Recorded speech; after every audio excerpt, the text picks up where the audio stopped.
मैं मथुरा से आया हूँ, कृष्ण का सखा हूँ। सबने स्वागत सत्कार किया, लेकिन उदास हो गए कि आज भी कन्हैया नहीं आया, आज भी कन्हैया नहीं आया। और जब पूछा उद्धव जी ने कि मुझे नंद भवन में जाना है, नंद भवन का रास्ता कौन सा है? ब्रज के रसिकों ने, ब्रज के संतों ने इस भाव को इतना भाव से इसको कहा है।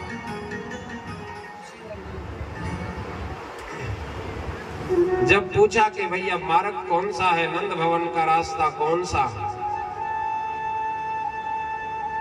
उन ग्वालों ने जो उत्तर दिया ध्यान से सुनना कि हे उद्धव, ये जल देख रहे हो ना, ये नाली में जो जल बह रहा है, ये जल आपको दिखाई दे रहा है? बोले हाँ दिखाई दे रहा है।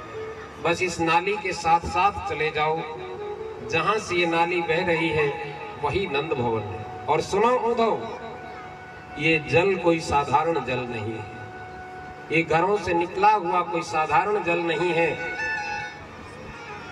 कन्हैया की याद में गोपियों की आंखों से जो अश्रुधार बहती हैं, अविरल अश्रुधार जो बहती हैं, ये वही अश्रुधार इस जल के रूप में यहां से बह रही है। उद्धव की तो आंख खुली खुलाई रह गई।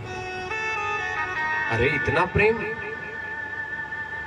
कृष्ण के प्रति इतना प्रेम, बस नेत्र खुले के खुले रह गए। ज्ञानी तो जरूर थे, लेकिन भक्ति का दर्शन करने के लिए ही भगवान ने वहां भेजा कि जाकर के देखो भक्ति कैसी होती है। और माताओं बंधुओं, उद्धव जी पहुंच गए नंद भवन में।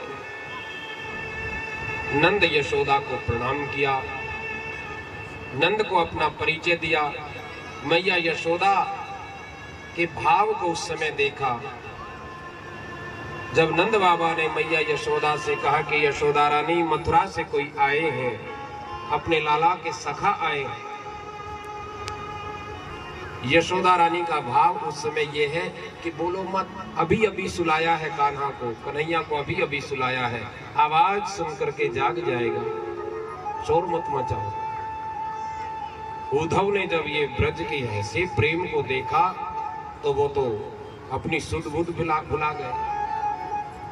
ऐसी दिव्य लीला ये ब्रज की।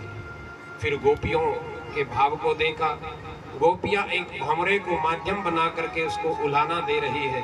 भंवरा रंग का काला होता है, कृष्ण भी काला है, और उस काले भंवरे को संकेत करती हुई कुछ कह रही है